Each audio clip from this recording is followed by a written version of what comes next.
Busquemos saber más. Encontremos el camino. Conozcamos la verdad.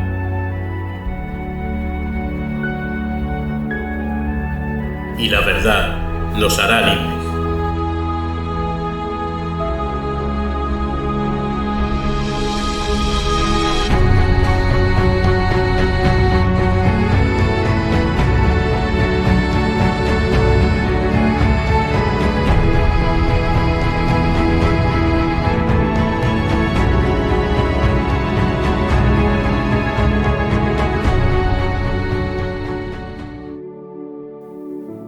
Preguntas sobre el cielo.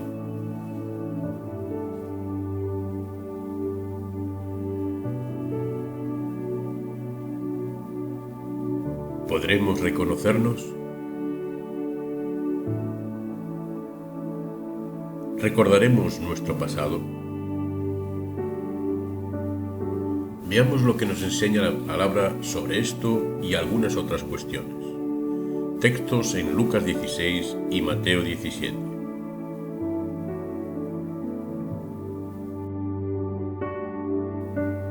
Lucas 16, versículos del 19 al 31.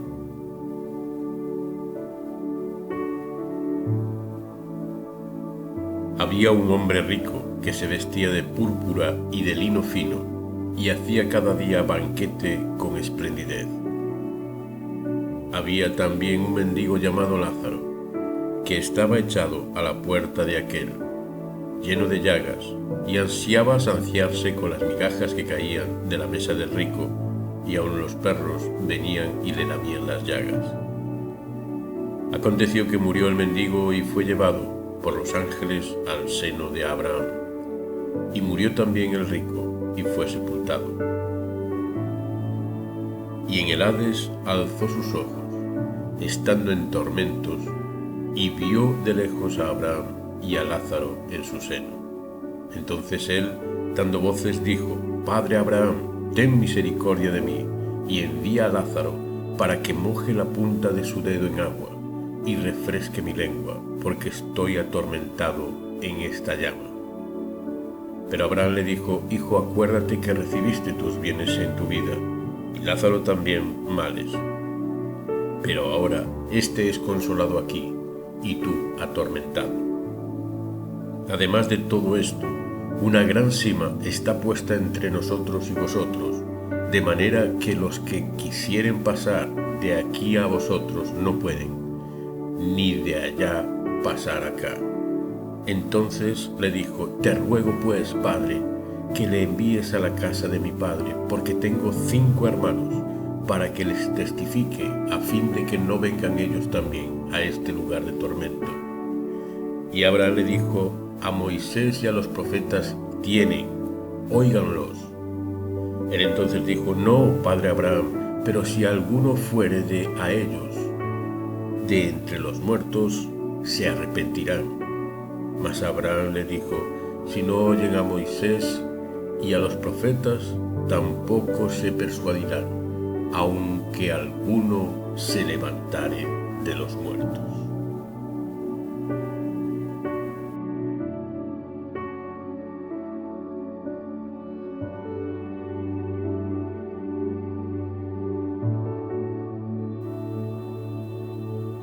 Mateo capítulo 17, versículos del 1 al 8.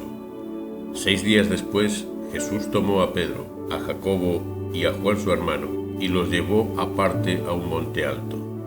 Se transfiguró delante de ellos, y resplandeció su rostro como el sol, y sus vestidos se hicieron blancos como la luz. Y he aquí, les aparecieron Moisés y Elías hablando con él. Entonces Pedro dijo a Jesús: Señor, bueno es para nosotros que estemos aquí.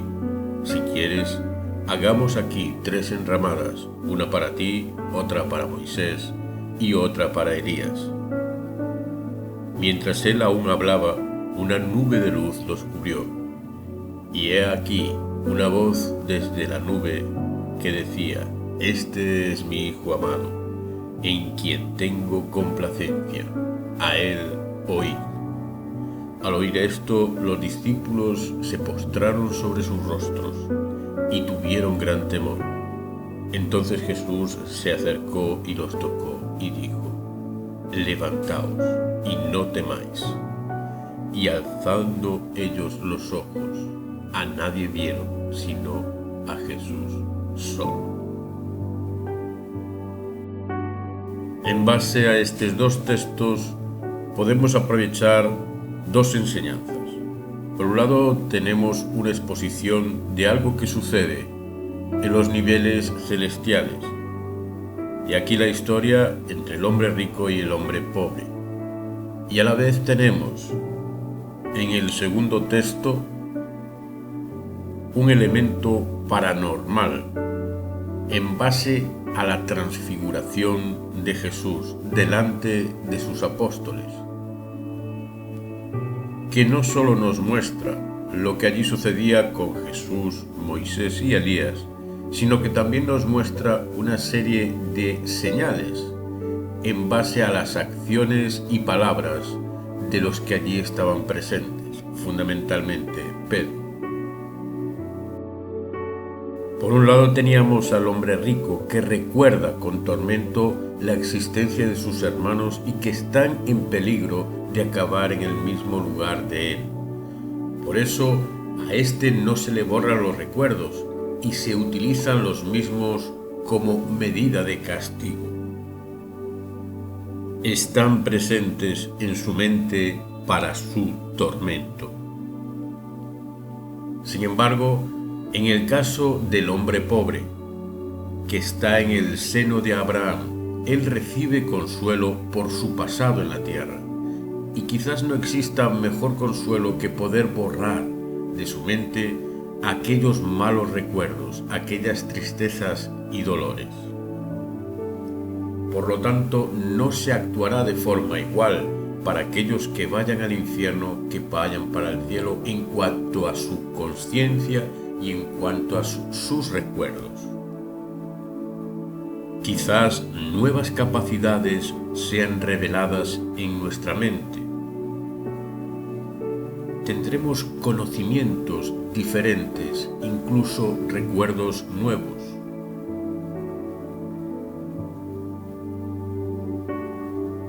Veamos un ejemplo de quien reconoce a un desconocido.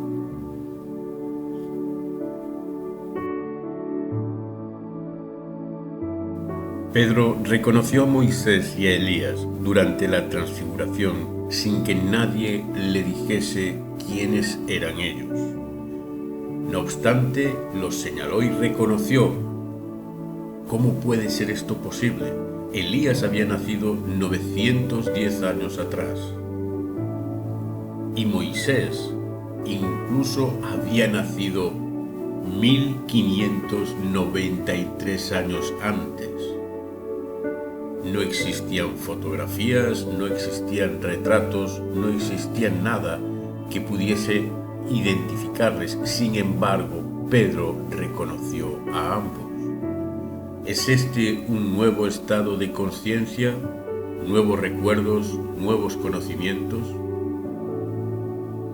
Durante la transfiguración de Jesús, las zonas celestiales se aproximaron de tal manera a la tierra que permitieron un nuevo estado de conciencia, lo cual podría indicarnos cómo será nuestra mente, nuestros recuerdos, una vez estemos en la Nueva Jerusalén.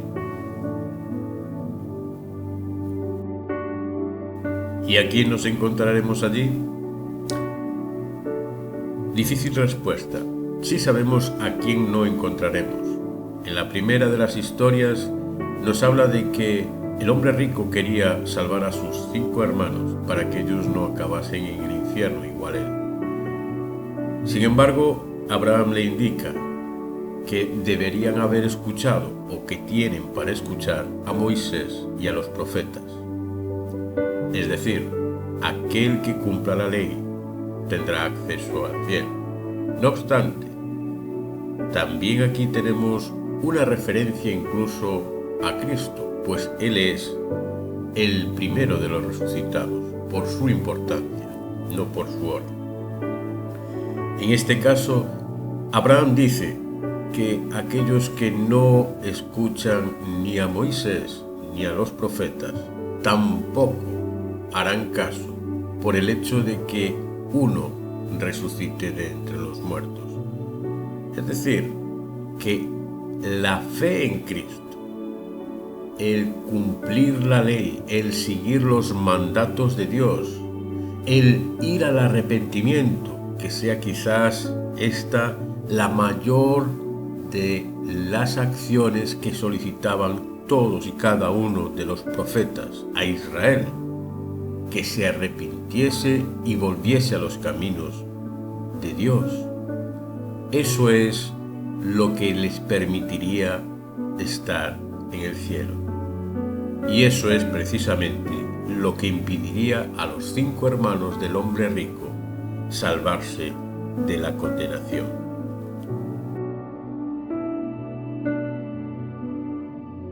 No existe ninguna religión, ninguna iglesia, ninguna denominación eclesiástica que garantice tu acceso al cielo, que garantice tu acceso a la Nueva Jerusalén.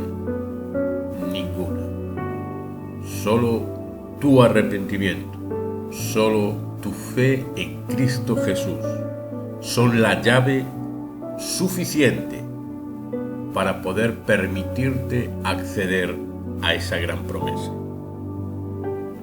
Por lo tanto, a todos aquellos seres queridos que deseamos ver nuevamente en el cielo, debemos mostrarle la necesidad de creer en Cristo, la necesidad del arrepentimiento, la necesidad de encaminar sus vidas hacia esta gran promesa. No la necesidad de ir a una iglesia, ni de creer lo mismo que tú crees. Lo único importante es su fe en Jesús y el arrepentirse de sus pecados.